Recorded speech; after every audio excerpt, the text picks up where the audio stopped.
Bom, pessoal, boa noite a todos. Estamos começando mais uma live do Reset Humano. Eu sou o Rod Slack, sou montanhista, sou empreendedor e sou um dos do projeto, junto com o Fred Duclerc e com a Melissa Migliori, com os nossos embaixadores, o Abelardo Walsh, a Andressa Pinheiro, o Christian Cruz e a Marcela Montenegro. E o objetivo do projeto é inspirar os seres humanos, né, a darem esse reset, ou melhor, quantos resets forem necessários, né, já que a vida é feita de ciclos, para a gente rever os nossos pensamentos, as nossas atitudes, evoluirmos tanto quanto indivíduo, quanto como espécie e nos conectarmos, né, cada vez mais com a natureza. A gente se perdeu muito da natureza e está na hora da gente voltar, se reconectar com ela, né? Bom, vamos lá, cara. Primeiro, boas-vindas aí. Obrigado por participar aqui da live do Reset Humano. Se apresenta aí um pouquinho, fala um pouquinho de você e o que você acha do projeto. O que você pensa do projeto Reset Humano? Legal, Rods. Obrigado. A gente sai para as nossas trilhas, para as nossas montanhas e para os nossos bate-papos aí. Sempre o assunto envolvendo o reset humano, ele vem à tona, né? Da gente discutir como que o ser humano, a sociedade, se relaciona com a pessoa, se relaciona com si próprio, e vocês transformarem todos esses nossos papos de montanha e de botequim, vamos dizer assim, num projeto como esse, para tornar mais amplificado e mais amplo, é fantástico, cara. Então, é um sonho, assim, se realizando, e é um projeto que tem tudo para dar certo, né? A gente vê a sociedade precisando desse processo de um reset, de um reboot, vamos dizer assim, e eu acho que está num momento super adequado para isso, tá? Quando a gente olha aqui a questão de pandemia, e tudo isso que a gente está passando hoje em dia, né? Em algum momento a gente já teve discussões se a sociedade ia sair melhor ou pior desse processo, né? E aí a gente pode ter discussões filosóficas aqui, antropológicas, dentre outras. Mas eu acho que iniciativas como essa ajudam muito a gente repensar o nosso papel na sociedade, no mundo como um todo, e ver se a gente está no caminho certo. Então, parabéns pelo projeto e boa sorte, contem sempre comigo, tá? Pô, bacana, eu que agradeço mais uma vez por participar e vamos para a primeira pergunta que eu preparei para você aqui, cara. O tema da live a gente está falando de ciclos do ser humano e a natureza, né? Então a minha primeira pergunta é essa. Eu acho que um dos maiores aprendizados aí do ser humano, né, é entender que a vida é feita de ciclos, né, e não é uma jornada única, né? São vários ciclos e cada um a gente tem que tirar o seu aprendizado e fechar alguns ciclos para abrir outros, né? Como que você lida com isso, Fábio? Cara, é interessante essa tua pergunta, né? Primeiro, né, eu acabei não me apresentando aqui, né? Eu trabalho no mercado financeiro há algum tempo, conheci o Fred e o Rhodes trabalhando em banco, em mercado financeiro, e sempre fui apaixonado por natureza, viagens, trilhas, montanhas, reflexões. Então, no resumo, acho que é mais ou menos isso, né? Trabalho no mercado super competitivo e acho que a minha válvula de escape estão mais ou menos por aí, né? Nesse caminho aí que a gente falou um pouco, né? Essa questão dos momentos e ciclos, né? Tem um pensamento interessante que é a antroposofia, que trata dos setênios, tá? A gente já teve essas conversas em botequim, né? Que a vida, a gente pode dividir a cada 7 anos os ciclos que a gente tem, né? Então, o Rudolf Steiner lá, que filósofo austríaco, que acabou definindo um pouco as questões dos setênios, e eu acho que faz todo sentido, né? Então, basicamente, ele divide em 3 grandes grupos, né? Até os 21 anos de idade, onde você está na evolução física ali, dos 21 aos 42, onde de alguma forma você é meio dono do mundo e está se colocando ali as provações todas que o mundo te traz, e a partir dos 42 anos que você está numa fase muito mais altruísta e muito mais madura, né? E é interessante que não adianta a gente querer para uma criança ou para um adolescente de 14 anos já esteja na fase altruísta, né? Que ele esteja pensando nos outros, na sociedade, de alguma maneira. É muito difícil a gente incutir isso, colocar isso na cabeça de um adolescente de 14 anos de idade, que está ali querendo ser o dono do mundo, né? Com os hormônios à flor da pele. Então, as fases são muito interessantes e precisam ser respeitadas. Então, setênios, né? Eu fiz um pouco uma divisão em 3 aqui, mas ela é do 0 ao 7, do 7 aos 14, 14 a 21, onde essa parte é um pouco mais evolução física e o emocional está um pouco de lado, né? E quando eu falo emocional, eu estou chamando aqui das questões não tangíveis, vamos dizer assim, mas muito esse o lado emocional da leitura que se tem. Dos 21 aos 42, onde você está ali botando toda a prova, todo aquele potencial que você acha que tem ou que acumulou do 0 aos 21, e dos 42 em diante, você passa a ter essa questão física menos importante e passa a valorizar muito mais as relações, o altruísmo, a relação com a sociedade, com a natureza e tudo mais. Então, acho que é importante isso. E aí, um pouco mais direto no teu ponto aqui dos ciclos, eu estou falando de ciclos mais amplos, né? Mas você tem ciclo na vida que você precisa fechar mesmo, né? Um namoro, um casamento, uma relação com o trabalho, uma relação com o filho, e são momentos que você tem que fechar um para abrir outro, e que faz parte desse processo todo, né? E eu acabo buscando muito na natureza esse processo de ciclo, né? Então, quando eu sinto que eu estou num momento desse, que eu preciso mudar de fase, vamos dizer assim, né? Cheguei ao final da fase, daquele estágio da vida, vamos dizer assim, eu preciso estar em contato com a natureza, e eu acho que eu acabo buscando de uma maneira até mesmo pouco racional. Parece que é uma questão muito mais emocional, sabe? Cara, em algum momento eu falei, puta, cara, que saudade do mato, que saudade de uma trilha, ou que saudade de ficar sozinho também, né? Que saudade de ter o meu tempo. Então, acho que esse processo é interessante. E eu passei por um processo desse numa viagem para Santiago de Compostela, que a gente pode comentar um pouquinho mais para frente aí. Boa. Não, acho que esse é o ponto mesmo, cara. Você acabou até emendando uma pergunta que eu ia fazer aqui na sequência, que era justamente o quanto a gente pode aprender com a natureza sobre os ciclos, né? A gente tem vários exemplos, várias metáforas, mas que não são metáforas, são realidades que a gente olha lá, desde estações do ano, árvores que ficam secas depois para poder florescer na sequência, os animais que trocam de pele, ou trocam de casca, né, ou se recolhem, né, para poder se transformar em algo diferente, dentre outros tantos exemplos que a gente pode citar da natureza aí, né? E como que a natureza te ajudou nesses exemplos que você ia falar agora da Santiago, que é uma boa oportunidade, né? Como que a natureza te ajudou nesse processo de mudança, né? Fazer esse checkpoint, né? Para marcar mesmo essa mudança de fase e para poder esvaziar a mente, né? Se entregar para o desconhecido, né? Conta para a gente um pouco dessa sua experiência aí. Legal. Antes de contar a experiência, eu estou vendo os comentários aqui, o Pedro Neto, nosso amigo de trilha aqui, comentando que só vale trilha se tiver raça negra, né? Pô, com certeza, né?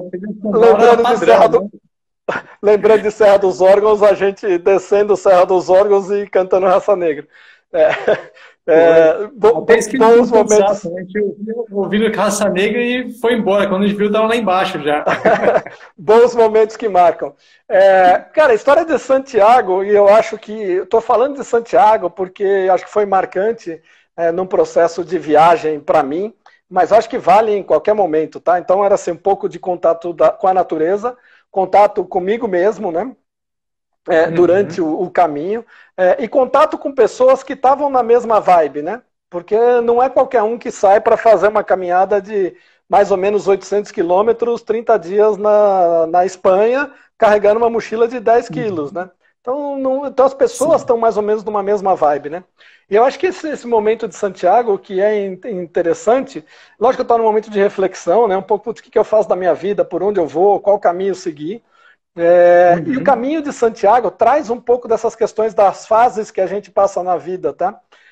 E o caminho de Santiago, né, ele tem aspectos religiosos que você pode fazer ali para cumprir, ou pagar os seus pecados e ganhar as bênçãos necessárias para acabar com os seus pecados. Tem pessoas que vão na pegada mais esportiva de terminar o caminho de uma maneira mais rápida, e tem gente que vai sem saber por quê, que era mais ou menos o meu caso, tá?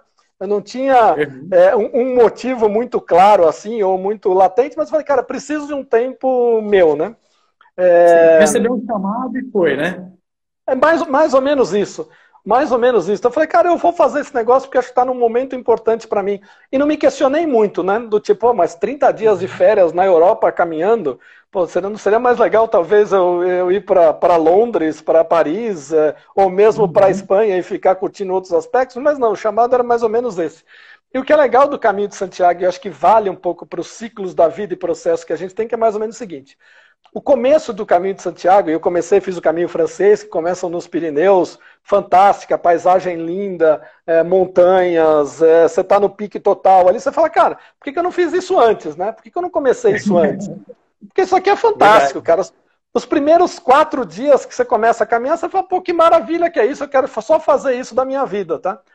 A partir do 4º, 5º dia, começam a aparecer as bolhas, começam a ficar cansado, a paisagem muda completamente, você entra numa região que chamam de mesetas, lá que eles chamam, que é uma mesa praticamente, que você anda, por exemplo, teve um dia que eu comecei andando e já vi o meu destino, de tão plano que eu vi uma torre de uma igreja e falei, bom, estou saindo aqui às 8 horas da manhã, eu vou chegar naquela igreja lá às 8 horas da noite, de tão plano que era o caminho, né? E aí nesse meio do caminho você fala, putz, o que eu estou fazendo aqui? Que loucura que eu estou me metendo, né? E no final da história, quando você está chegando no terço final, vem aquele sentimento gratificante de, pô, que legal que eu fiz isso, olha quanta experiência que eu trouxe, quanta vivência, quanta pessoa legal que eu tive, que eu conheci no caminho, como eu abri para novas possibilidades. E é um pouco disso na vida da gente, né? Quando a gente começa um novo relacionamento, por exemplo, amoroso, ou com o trabalho, ou com alguma pessoa, né? Você fala, pô, essa pessoa, esse trabalho é fantástico, você só vê o lado positivo das coisas, né? Com o passar do tempo, você começa a encontrar situações ali que acabam te frustrando um pouco aquelas expectativas que você tinha.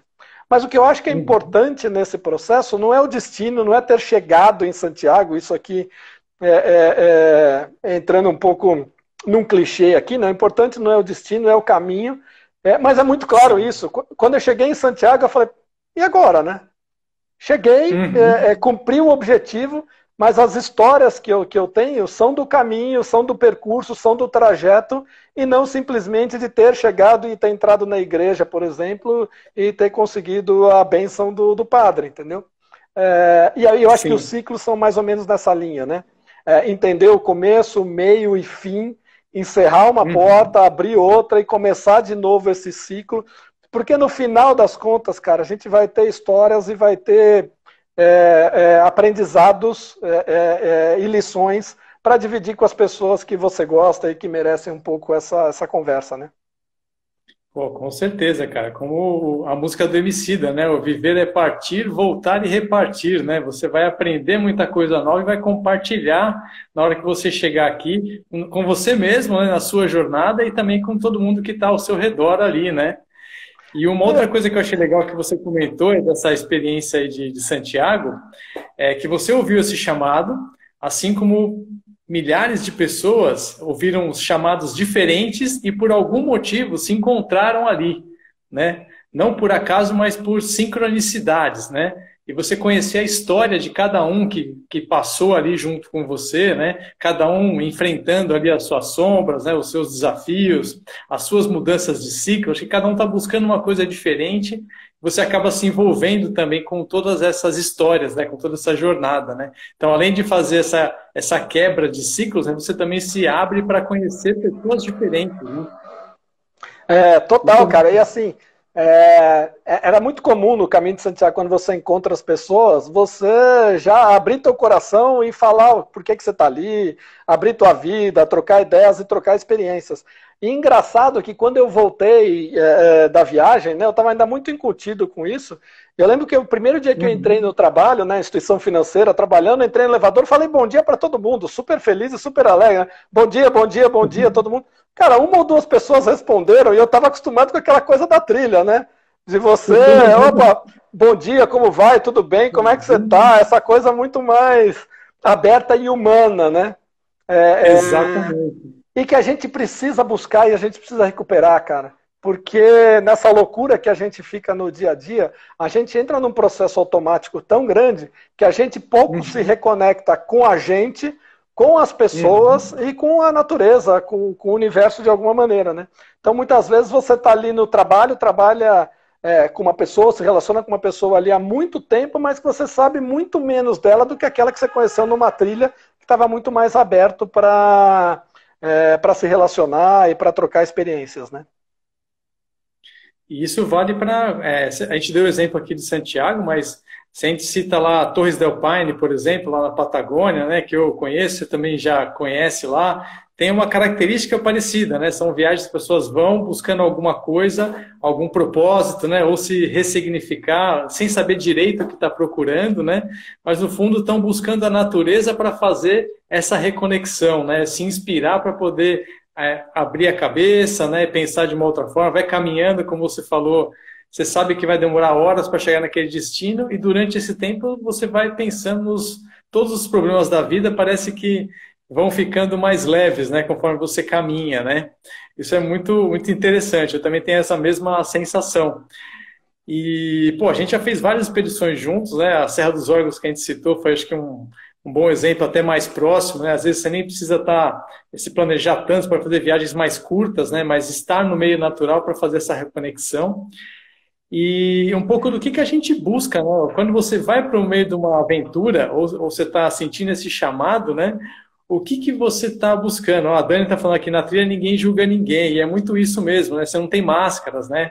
Parece que tudo fica mais simples, né? Você é autossuficiente, carrega ali a sua casa, a sua comida, se abre para conhecer pessoas diferentes sem ter medo nenhum, né? De ser você mesmo, né? Mesmo sem você saber quem é você mesmo, né? Isso que é muito bacana, né? Isso aí, você sabe, cara, desculpa te interromper, Rods, porque quando você fala assim, fazer trilha, fazer expedição ou coisa do gênero, às vezes a gente fala, não, eu preciso me preparar, eu preciso me programar, eu preciso uma série de coisas, né? É lógico, numa expedição maior, mais puxada, com maiores riscos, lógico, você tem que ter o equipamento certo, precisa ter o guia certo, precisa estar preparado fisicamente, emocionalmente falando, né? Principalmente quando você vai para altitude, coisas do gênero, né? Mas esse contato com a natureza a gente fez algumas vezes subindo na Pedra Grande ali perto do Horto Florestal, entendeu? Com as crianças na Cantareira, subindo com as crianças ali, levando um lanche na mochila, cara, que eles lembram até hoje do caminho. Subiram reclamando, né? Pô, isso aqui é cansativo e tal. Só que no meio do caminho já estavam ali buscando o cajado para utilizar para subir a estrada, né? Até lá em cima. Lá em cima fizeram a festa, comendo e fazendo o seu lanche e piquenique e voltaram cantando, pulando e cantando, né? E assim, um programa simples, fácil de fazer para quem está em São Paulo, ali na Serra da Cantareira, né?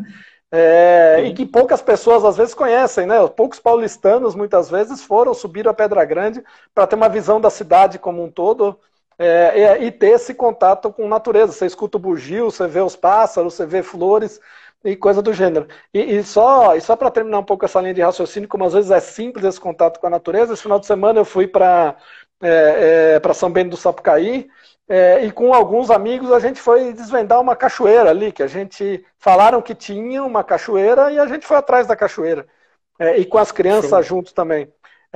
E nessa caminhada muito simples e contato com a natureza, vai ficar marcado para sempre, da gente ter chegado numa cachoeira que não tinha ninguém, com água gelada, e criança de 4 a 14 anos, e numa vibe super interessante, só de você sair para caminhar e estar em contato com a natureza. Então, às vezes, com coisas simples, nesse contato, muda completamente o nosso astral e nossa visão das coisas. A gente acaba experimentando várias coisas boas que ficam esquecidas, né? O contato com a natureza é o principal, mas o prazer de desbravar, né? Pô, vamos chegar numa cachoeira. Pô, quanto tempo vai demorar? Não sei, eu também não conheço o caminho, vamos junto. E a jornada, de novo, né, acaba sendo divertida. Meus filhos também falam até hoje, pô, quando que a gente vai fazer uma trilha de novo, né? Eu tive a experiência de levar os meus lá na Serra dos Órgãos, fizer só um trecho lá da Pedra do Sino.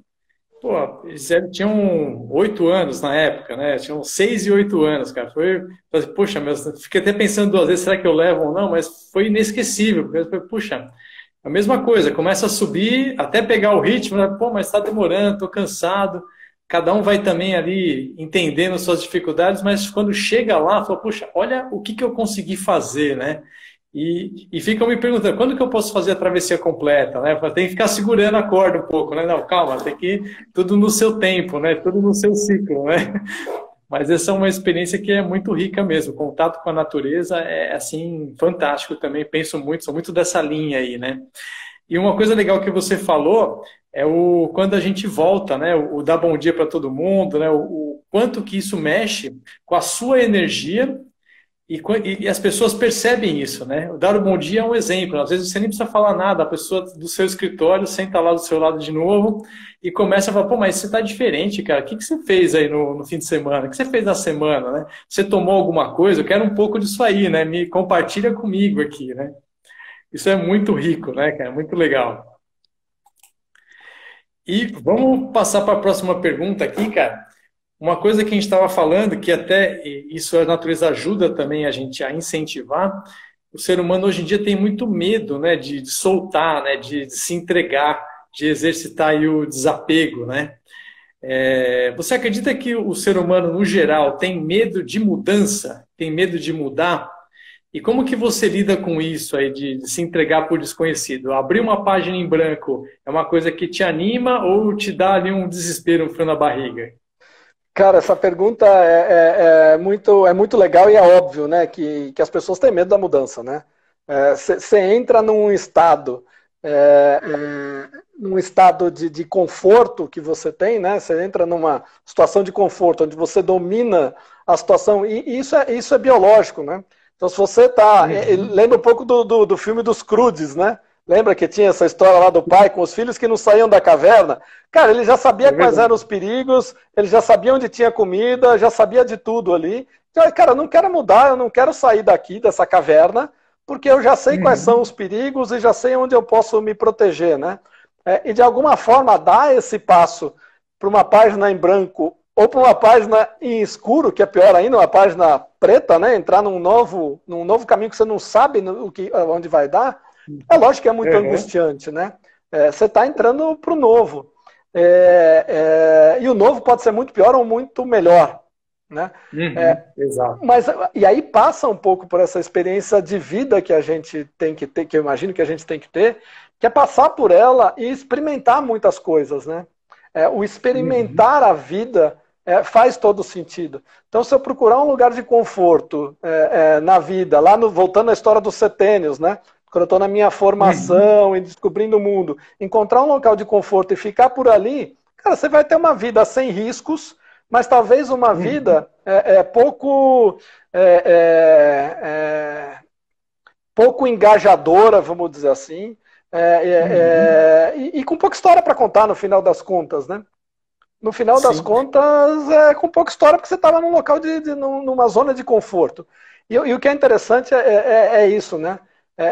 Você precisa encontrar o ponto adequado para sair da zona de conforto. Porque você também tem pessoas que não têm zona Uhum. de conforto, né? Que está toda hora no Uhum. desconforto da situação, e isso também é muito estressante, né? De você estar sempre Sim. ali no risco, no risco, no risco, conhecendo coisa nova e tal. Isso é muito estressante e também é muito difícil você administrar. Mas eu acho que tem um ponto importante da gente tentar achar esse ponto de equilíbrio entre a zona de Uhum. conforto e buscar o desconhecido dentro dos riscos que você está disposto a tomar. Né? Então, quando a gente foi desbravar essa cachoeira e levando criança junto, a gente estava disposto a tomar o risco de ir nessa cachoeira. Vamos lá. Mas até que Uhum. ponto? Bom, vamos entender qual que é o caminho, no meio do caminho, se for preciso, a gente volta, quanto de água ou de comida a Uhum. gente leva, né? Se alguém se machucar, como é que a gente está preparado para isso? Mas dar esse passo num túnel escuro, mas estar equipado e preparado para as eventualidades que você vai ter nesse caminho. Perfeito, é achar o caminho do meio, né? Qual que é o ponto de equilíbrio aí entre o não arriscar e ficar numa zona de conforto, que às vezes nem é tão confortável, né? Acaba até, tem muitas pessoas que eu conheço que são o contrário, se sentem desconfortáveis quando a coisa está muito calma, né? Está muito parada. Não, preciso, já aprendi o que eu tinha que aprender aqui, eu tenho que evoluir, né? Como é que eu passo de fase, né? O que que eu faço de diferente, mesmo correndo risco de ter alguma coisa pior do que eu tenho hoje, né? É o Sim, risco, desculpa, pode ser melhor ou pode ser pior. Acho que é muito isso que você desculpa, comentou, né? desculpa o movimento aqui, é que eu estava acabando a bateria do celular aqui, já consegui colocar para carregar. Estava acabando a bateria, mas já consegui aqui. Mas é isso, né? Entender até que ponto você, até onde você quer correr os riscos aqui, para dar esse passo a mais, né? E importante, né? Esse passo a mais sem ferir os teus princípios, aquilo que você pensa da vida e o que você espera da vida, né? De que forma que você está colocando nela. Então, acho que esse ponto é fundamental também. Aonde eu quero chegar, de que forma, quais são os preceitos importantes para mim na vida. E aí, dentro Sim. desse aspecto, ou desse espectro, melhor dizendo, você tomar as atitudes que você acha que são mais corretas e dar esse passo adiante, né? Sim, a Paula está colocando aqui, ó, se você pensa que a aventura é perigosa, experimente a rotina, né? É muito isso, né? Quando você viu sua vida passou, o que que você fez, né? Que valeu a pena ou não? Você começa a fazer o balanço e quando você vai chegando nesses quartos setênios, quintos setênios, né? Fala, pô, realmente, deixa eu fazer um balanço aqui. O que que eu tenho que fazer de diferente que eu não fiz ainda e que eu ainda tenho gás para fazer e quero fazer, né? O que que eu quero experimentar de coisas diferentes, né? Acho que esse é um grande ponto, né? E a Paulinha Bilenque aqui, a Pô, grande amiga aqui, e colocando essa situação e comentando um pouco dela, a pessoa que vive dessa maneira mesmo, tá? Ela está sempre buscando um passo a mais, dando um mergulho diferente na vida para experimentar dentro daquilo que ela entende que faz parte do ambiente que ela quer viver. Então, dentro daquilo, dentro da forma como ela enxerga a vida, ela mergulha aqui nas atividades e no próximo passo aqui de uma maneira ímpar. Bastante interessante também como ela trabalha isso. E é interessante isso, né? Se você pensa que a aventura é perigosa, experimente a rotina, né? Exatamente. Bom, já que a gente está falando de mudança, cara, eu vou aproveitar aqui e falar um pouco desse período aqui de pandemia que a gente está vivenciando aí há pouco mais de um ano já, né? E cada pessoa que eu converso, né, comenta que enfrentou suas sombras, está tendo que se reinventar, está se renascendo. O que eu vejo é que muitos movimentos já estavam em curso, mas foram acelerados, né, durante esse período de isolamento, né? E aí eu fico pensando aqui, você acha que do ponto de vista mais evolutivo, né, a gente está passando por um grande fechamento de ciclo, iniciando uma nova era do ser humano na Terra? Você acha que é um pouco de exagero meu? Não, acho que não é exagero, não, cara. Bom, é um ponto importante que Darwin já trazia, né? Para ter evolução, você tem que ter instabilidade, né? Porque quando as coisas estão estáveis, você não evolui. Então, só com a instabilidade que você tem evolução, né? E a gente claramente está vivendo num período de instabilidade, né? Para onde a gente vai parar é difícil a gente fazer um exercício de futurologia aqui, né? De que forma que a sociedade vai se comportar e vai mudar. E até essas discussões a gente já teve bastante, né? Se a sociedade vai sair melhor ou pior de uma pandemia como essa, tal. Eu acho que de maneira geral a sociedade não vai sair melhor. A gente já está vendo, por exemplo, questão de vacinação, as pessoas furando fila, primeiro eu, antes das pessoas ali que são as prioridades na vacinação, os idosos, as pessoas que trabalham. Não, primeiro eu, porque eu sou amigo de fulano, de ciclano, eu também quero ser vacinado, e nessa questão de furar fila é um exemplo de como a sociedade, de maneira geral, talvez não tenha uma mudança tão grande, tá? Mas eu acho que aquelas pessoas que já traziam uma inquietação nesse sentido e que já demonstravam uma insatisfação com o status quo, vamos dizer assim, aproveitaram o processo de pandemia e aceleraram uma série de decisões e visões de mundo. Então você vê um êxodo muito grande das grandes cidades para cidades menores, as pessoas preocupadas cada vez mais aqui com o lixo que produz, com a reciclagem, que algumas vezes já existia essa preocupação, mas ficava um pouco no discurso. E eu acho que a pandemia trouxe um pouco mais de ação para as pessoas que tinham isso muito claro no discurso, né? A questão de home office, né? Traz muito também esse ponto. Eu não preciso viver aglomerado em São Paulo para produzir. Eu posso produzir à distância, num ambiente muito mais saudável para mim, para a família, para filhos e para a sociedade de uma maneira geral. Então, eu acho assim, que de maneira geral... Né? O tempo de deslocamento também no carro, horas e horas, né? 3 horas dentro do carro, né? Para quê, né? Isso. Então, acho que esses aspectos são bastante importantes que a pandemia trouxe, tá? Então, acho que a sociedade, de maneira geral, não vai ter grandes mudanças. A gente vê os grandes países e os detentores, vamos dizer assim, do capital e da manobra das massas, assim, preocupados mais consigo mesmo do que com a sociedade de maneira geral, mas aquelas pessoas que já tinham uma visão mais altruísta, pensando mais no outro e já estavam incomodadas, tiveram um acelerador grande aí com a pandemia, tá? A Evelyn está perguntando aqui, Fábio, qual que é o maior ciclo do ser humano na vida, na sua opinião? Puta, que pergunta difícil, né? Assim, não pensei ainda muito nesse sentido. Que assim, estou pensando aqui, eu não vejo um ciclo único na vida, né? E eu estou tentando aqui ver alguma coisa que seja um pouco desse processo único como ciclo, né? Eu entendo um pouco que se você fosse botar um único ciclo, uma única questão aqui, é um pouco do legado que você deixa para as pessoas e para a sociedade de maneira geral, tá? Acho que esse é um ponto super importante e que vai transitar nas suas várias fases da vida, né? Desde criança até a terceira idade, a fase mais adulta, ali, mais idosa. Quais são os legados, quais são as histórias que você tem para contar e os exemplos que você tem para trazer, né? Um pouco de Roberto Carlos aqui, né? Se chorei ou se sorri, o importante é que emoções eu vivi, né? Então, acho que é um pouco desse o ciclo que a gente tem que olhar, né?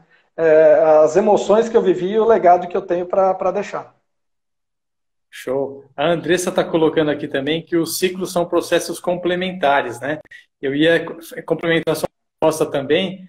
Você estava falando dos ciclos mais difíceis, né? Ainda mais comparando com os setênios, né? Que a gente estava falando. Eu acho que, na minha opinião, o ciclo mais difícil é aquele que a gente está passando, né? É o atual, né? Porque depois que a gente passa, a gente até fala, pô, até que passei bem, né? Não foi tão difícil. Então, acho que são justamente as viradas de ciclo que são... Rod, falhou um pouco o sinal, não sei se foi só para mim, mas eu acho que eu entendi um pouco o ponto que você trouxe aqui, que é a mudança do ciclo, né? Não é o ciclo que você está vivendo, mas é a ação, e que é exatamente isso que a gente estava falando, né? O salto no escuro aqui, que dá aquele frio na barriga, né? Acho que é esse ponto que é importante, a mudança, né? E de novo que a gente entra nesse ponto, né? Sair da zona de conforto e passar para uma mudança. E eu posso trazer um pouco isso para a minha vida profissional também, que eu acho que ela é reflexo um pouco da minha vida pessoal, né? De como que eu encaro a vida e as aventuras e as trilhas que eu faço e da forma como eu me entrego. E passei por uma mudança profissional agora. Estava muito bem num emprego e tal, mas eu estava sem tesão no que eu estava fazendo, tá? E a partir do momento eu falei, cara, eu preciso, é importante o trabalho para mim, mas eu preciso ter tesão no que eu estou fazendo. Então, de alguma forma, eu dei um mergulho no escuro para trabalhar com gente muito mais jovem do que eu, com pessoas muito capacitadas e muito bem preparadas. Mas eu falei, cara, eu preciso dessa mudança para poder continuar tendo tesão, né, no trabalho, para poder acordar de manhã e falar, pô, é isso aqui que eu quero, é esse caminho que eu quero seguir. Então, essas mudanças de ciclo que são mais complexas do que o ciclo em si, né? Uhum. Eu acho que talvez um dos sinais da mudança de ciclo é quando você tem sempre essa relação de troca, né? O que eu estou aprendendo e o que eu estou ensinando em cada lugar que eu estou, em cada momento que eu estou, né? Quando essa troca parece que não está balanceada, né? Ou eu estou fazendo muito, mas não estou aprendendo nada, ou o contrário, aí é a hora que você gera mais o desconforto, né? E eu acho que um ponto legal não é nem o que eu aprendo ou o que eu ensino, né? Mas o que eu troco, Uhum. né? Porque muitas vezes, cara, na troca ali você pode ter uma verdade absoluta, mas na troca você passa a ter um novo pensamento, um novo viés daquilo que você estava escutando e refaz tudo completamente, né? Eu sei que você é um fã do Raul Seixas, né? Uhum. Tanto é que Sim, botou com o nome do certeza. teu filho de Raul e era um cara que tinha muito disso, cara.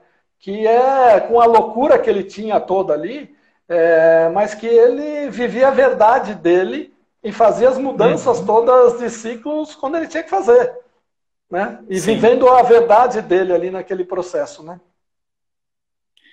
Perfeito, é muito isso mesmo. A gente se abre para conhecer coisas diferentes e a gente tem que. Eu vejo que o ser humano tem uma dificuldade muito grande em mudar de opinião, né? Como se fosse uma coisa ruim, né? Não, você falou isso 10 anos atrás. Como é que você está falando outra coisa diferente agora? É claro, né? Eu não sou a mesma pessoa de 10 anos atrás. Eu também aprendi com cada uma das pessoas que eu me envolvi durante esse período e é natural. Se fosse igual, aí sim eu teria um problema, né? Não evolui nada nesse tempo, né? Então eu tenho um equilíbrio de novo entre o propósito, o seu jeito de ser, a sua essência e o que você está aqui fazendo para aprender, para evoluir, né? Enquanto espiritualmente, né? Evoluir assim, enquanto ser humano mesmo, né? E eu acho que tem um ponto que a gente vive com essa questão das mídias, das verdades absolutas e tudo mais, que a gente vive um processo desse que você não pode dar um passo atrás, né? Ah, não, eu acho É. que isso é verde, cara, eu vou lutar dizendo que isso é verde até o fim. Mesmo que Uhum. eu tenha uma série de evidências que aquilo não é verde, mas eu não posso dar um passo atrás. E que na realidade é É. totalmente ao contrário, né? Então, olhando um pouco essa questão de Covid, né? Eu, num primeiro Uhum. momento, e assim, sendo bastante sincero, lá em março, eu comecei a ser um pouco de exagero, como a gente estava tratando a questão de Covid, tá?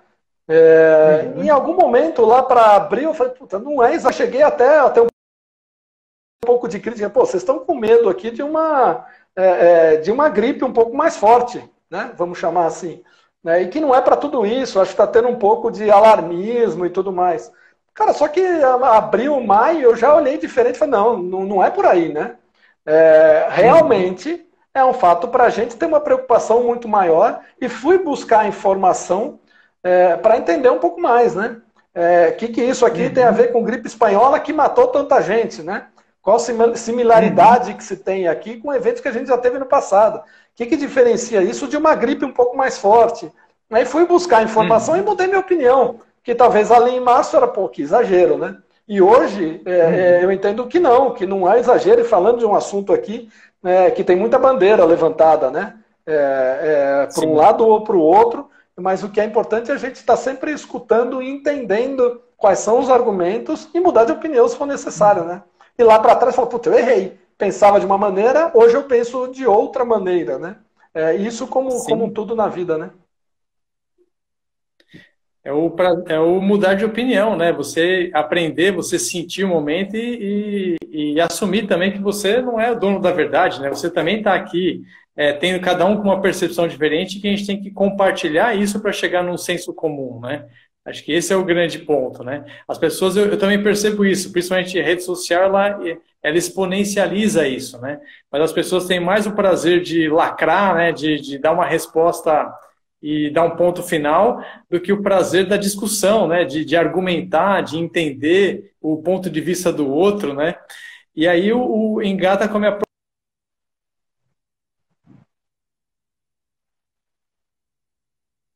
importante também, é um dos temas que a gente tem abordado muito no Reset Humano, é como fazer para a gente ser mais humano, né? E o que significa para você ser mais humano?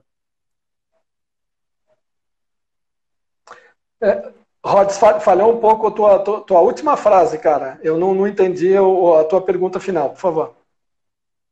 Não, eu só perguntei assim para o que significa para você ser mais humano e o quanto as pessoas estão precisando disso. Cara, resumidamente é pensar muito mais no coletivo e no outro, cara. Mais do que qualquer outra coisa. Eu sou fã de um cara que o Yuval Harari escreveu 3 livros que eu adoro aqui, e eu acho que é uma leitura obrigatória, a leitura de Sapiens. Porque mostra um pouco da onde a gente veio e como é que a gente veio parar aqui, tá? Eu acho que essa é uma Uhum, leitura obrigatória, cara. Tinha que estar nas escolas aí, você, para as crianças aí que já estão a partir dos seus 14, 15 anos de idade, lerem esse livro, que uhum, é fundamental, cara, para a sociedade, para entender como que a gente chegou até aqui. A impressão que a gente uhum, tem, olhando o mundo e quando a gente se coloca nele, é que a gente é uma divindade superior que foi colocada aqui de alguma maneira e que a gente é uhum. foda, né? Desculpa Exato. a expressão, mas, cara, não tem para Mas ninguém, é, né? cara. Cara, a gente Uhum, vai para a Lua, vai para Marte, a gente transforma o planeta do jeito que a gente quer, cara, e com a gente ninguém pode. E é importante a gente entender como que a gente chegou até aqui, e quais foram os estragos que a gente fez chegando até aqui, e qual que é a uhum, importância da gente pensar no outro, que a gente só chegou até aqui pensando como sociedade, né? Então a gente só uhum, evoluiu e chegou a esse ponto pensando como sociedade, pensando no próximo. E que eu acho que a gente passou desse ponto, né? Se a gente analisar os uhum, últimos 500 anos, vamos dizer assim, a gente perdeu muito essa questão altruísta de um pensamento muito mais egoísta, né? uhum. Pensando no seu país, na sua família e você como indivíduo, simplesmente, né?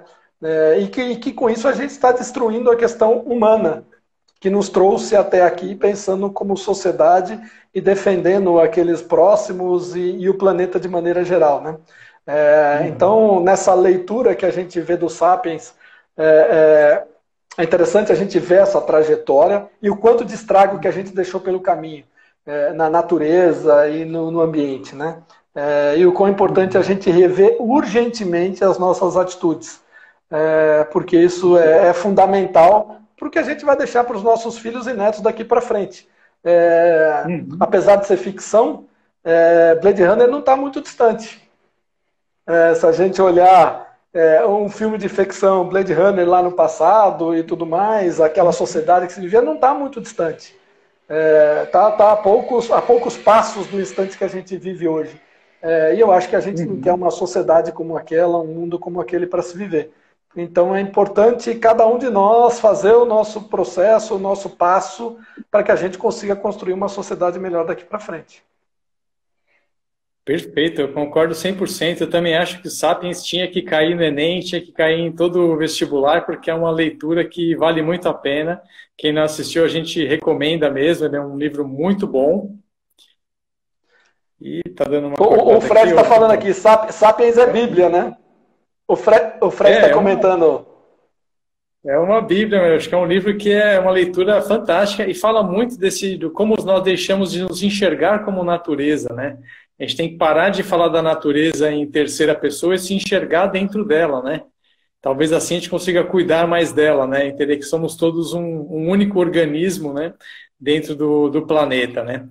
Fabião, para a gente meio que fechando aqui, que tem o timing aqui da live, eu vou fechar com uma pergunta aqui que eu gosto bastante, que até pelas nossas conversas anteriores, tem um colega nosso, né, que sempre fala que nós vamos praticar a amizade, né? Vamos praticar mais a amizade, né?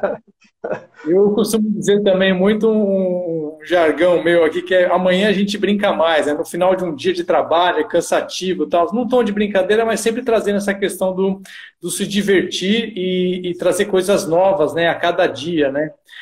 E nem sempre assim, tem dia que a gente está bem, tem dia que a gente não está, né? Mas no geral a gente mantém essa vibe sempre, né? Você também tem essa visão aí do bem positiva, o bom humor acaba prevalecendo, né? Você acha que isso meio que uma missão sua, uma missão nossa, a gente tem que tentar cada vez mais trazer o bom humor e a visão positiva das coisas?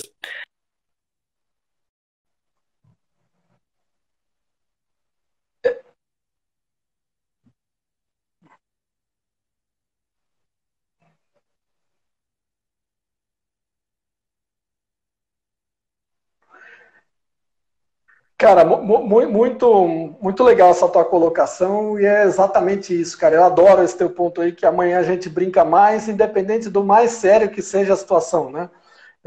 E que é mais ou menos isso.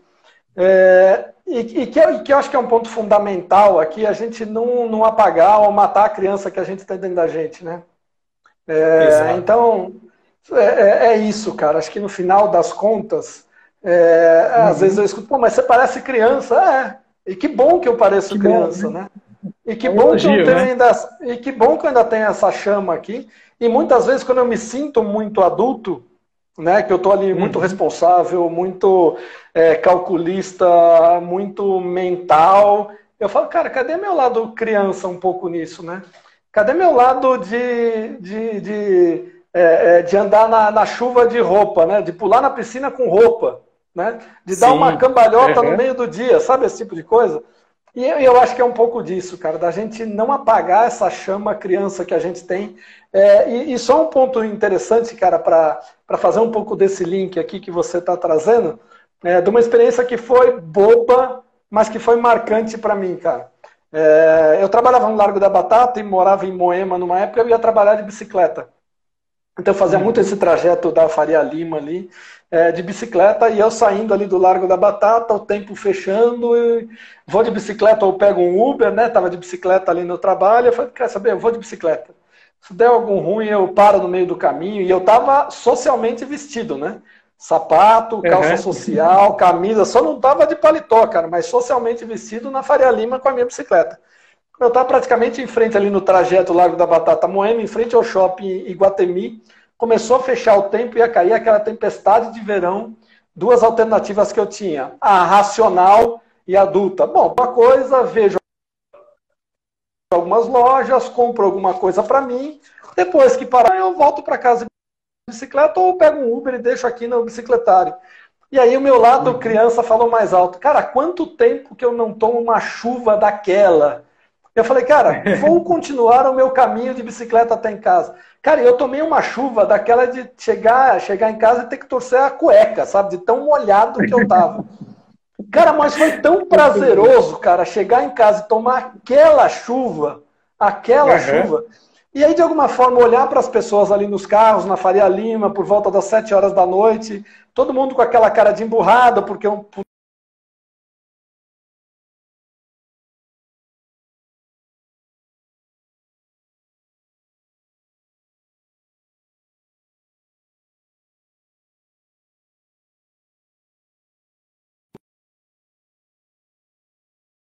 esquecer esse lado criança e essa chama. Lógico que naqueles momentos que você precisa ser mais adulto e mais responsável, você precisa ter isso, né? Mas não apaga essa chama não, cara. Dá cambalhota na rua, anda na chuva, faz piada sem graça. Eu acho que é um pouco disso que a gente tem que viver e tem que passar. Boa. O mundo está precisando disso, né, Fabião? Acho que é mais ou menos por aí, Rods. Precisa de mais leveza um pouco, cara. Muitas vezes a gente vive num mundo muito racional e muito duro e a gente precisa mais leveza, cara. Pô, o Fred está comentando aqui, ó, e neve em Torres del Paine também, pô. Quantas vezes você está lá, pô, tá nevando, ó, vamos assim mesmo. É um presente que a gente está tendo aqui, né? Vamos se divertir com isso, né? Vamos que vamos. Cara, Tá lá na frente, né? Exatamente isso, cara. Exatamente isso. Então, a mensagem final é aqui, não deixe a chama criança apagar nunca, cara. Sempre cultive o lado criança e o lado infantil, porque esse lado é fantástico, cara. Não seja tão duro com você e com os outros. Excelente. O lado criança tem que estar em todos os ciclos, né, cara? Independente da nossa idade, é o que vai nos ajudar a superar tudo, né? Exatamente isso. Exatamente, Rods. Acho que é por aí o caminho, cara. Pô, cara, meu, como passa rápido. Eu tô olhando aqui, cara, que para não derrubar a gente automaticamente, cara. Mas já passou, meu, 1 hora, tem 3 minutinhos aqui, cara. E primeiro te agradecer todo mundo que participou aqui com a gente dessa conversa aqui, que é uma conversa bem descontraída, mas com bastante conteúdo, né? Como você falou, né? Uma roda de montanha, né? Ou uma roda de botequim, mas são é um papo descontraído, mas que traz bastante conteúdo e a riqueza de ouvir também. Acho que isso a gente está precisando bastante, né? Cara, então, em nome do Reset Humano, eu te agradeço aqui pela participação. Peço para todo mundo seguir a gente nas redes sociais, aí no @Reset Humano, no Instagram, LinkedIn, Facebook, YouTube, o canal também lá fugiu o nome aqui, do Telegram, Podcast. né? E amanhã, e os podcasts, cara, escutar o nosso podcast, todo sábado sai um podcast novo e cada vez com um conteúdo mais rico aí. Suas palavras finais, meu amigo. Obrigado, Rods. Sempre um prazer esse nosso bate-papo. E quem tá vendo aqui esse nosso simples bate-papo aqui de botequim, divulgue, porque a gente está precisando um pouco desse processo de resetar o humano e da gente construir uma sociedade melhor daqui para frente. E começa um pouco com cada um de nós. Obrigado, Rods. Obrigado ao Reset Humano pelo convite. Boa noite a todos e muita saúde. E amanhã a gente brinca mais. E amanhã a gente brinca mais. Até mais. Obrigado, gente.